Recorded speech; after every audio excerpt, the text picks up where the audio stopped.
Baik, terima kasih. Cerita pagi dari Kelantan hari ini bersiaran dari Pejabat Jabatan Kesihatan Negeri Kelantan JKNK bagi berkongsikan berkenaan aspek kebersihan dan keselamatan makanan di Bazar Ramadan di negeri ini sepanjang bulan Ramadan ini. Oleh itu, pada pagi ini saya ditemani oleh Pengarah Jabatan Kesihatan Negeri Kelantan, Datuk Dr. Zaini Hussein bagi berkongsikan berkenaan perkara tersebut. Baik Datuk, mungkin boleh dikongsikan setakat ini tahap kebersihan di Bazar Ramadan di seluruh negeri Kelantan ini macam mana Datuk?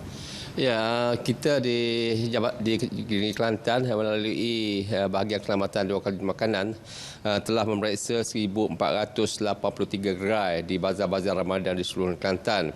Alhamdulillah setakat ini daripada pemantauan, pemeriksaan dan juga pemerhatian kita, tahap kebersihan yang dilaporkan adalah baik di mana 97% ataupun 1,434 premis makanan adalah di tahap yang bersih. Ini sesuatu yang baik bagi negeri Kelantan. Jadi tentu sekali kita mengharapkan jugalah dengan peningkatan peratusan yang tinggi ini, kita mengharapkan supaya tidak berlaku apa-apa wabak yang berkaitan dengan makanan dan juga air di negeri Kelantan, insya-Allah di bazar-bazar Ramadan di Kelantan. Baik Datuk, dah memasuki 2 minggu bazar Ramadan dibuka di negeri Kelantan ini. Mungkin ada dikeluarkan notis kesalahan yang dilakukan atau macam mana Datuk? Ya, kami juga telah membuat pemantauan pemeriksaan dan juga untuk operasi pemeriksaan dan juga pemantauan yang kami lakukan sepanjang 2 minggu bulan Ramadan ini. Kami telah mengeluarkan 119 notis compound.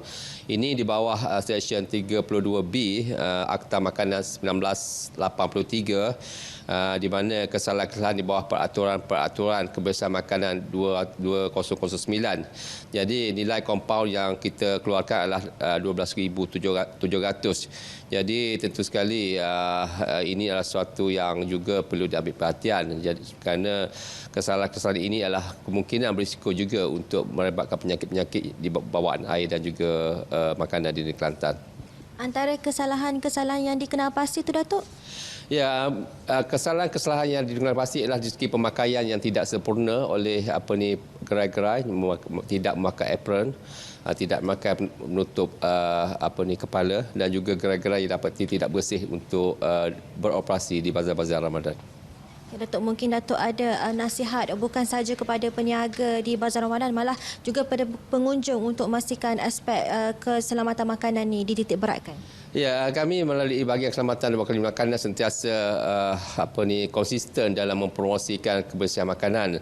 Sebab itulah kami sentiasa mengadakan kempen perhati dan juga pilih, dan juga sentiasa mengamalkan lihat, hidu dan rasa. Jadi untuk perkara ini juga pihak pengguna dan juga pihak peniaga mestilah berganding bahu untuk memastikan keselamatan makanan sentiasa dijamin. Jadi untuk pengguna, kita sentiasa dalam keadaan dengan mengadakan kempen ini sentiasa menasihatkan supaya pengguna-pengguna membeli makanan daripada premis dan juga persekitar yang bersih, dan juga melalui peniaga dan juga penjual yang mengamalkan pengendalian makanan yang bersih dan menjaga kebersihan diri, dan juga yang menggunakan peralatan sesuai dan juga mengambil dalam semasa mengambil dan juga mengendali makanan, dan juga membeli makanan atau minuman yang dijual dengan keadaan dilindungi dengan keadaan sempurna. Jadi untuk peniaga ataupun pengusaha makanan di bazar-bazar Ramadan ataupun di premis makanan, kita menasihatkan untuk mereka mengambil langkah-langkah seperti peniaga mestilah dan sewajarnya mengutamakan kebersihan dalam penyediaan makanan dan juga penjualan makanan serta keadaan persekitaran. Menjual makanan yang dalam keadaan yang tertutup ataupun dibungkus dengan sempurna, dan juga peniaga tidak mengitar semula makanan-makanan yang tidak terjual, dan juga sentiasa menggunakan bahan-bahan mentah yang berkualiti. Jadi bagi peniaga yang menggunakan sumber air, mestilah menggunakan sumber air yang terawat yang dilesenkan oleh Kementerian Kesihatan Malaysia. Jadi tentu sekali peranan-peranan yang dimainkan oleh peniaga dan juga pembeli ini adalah penting untuk pastikan tidak berlakunya wabak-wabak ataupun penyakit yang disebabkan oleh air dan juga makanan. Baik Datuk, terima kasih Datuk atas perkongsian tadi. Baik, saya kira setakat itu dulu cerita pagi dari Kelantan untuk edisi kali ini. Kembali ke rakan tugas di Angkasa Puri untuk perkembangan selanjutnya.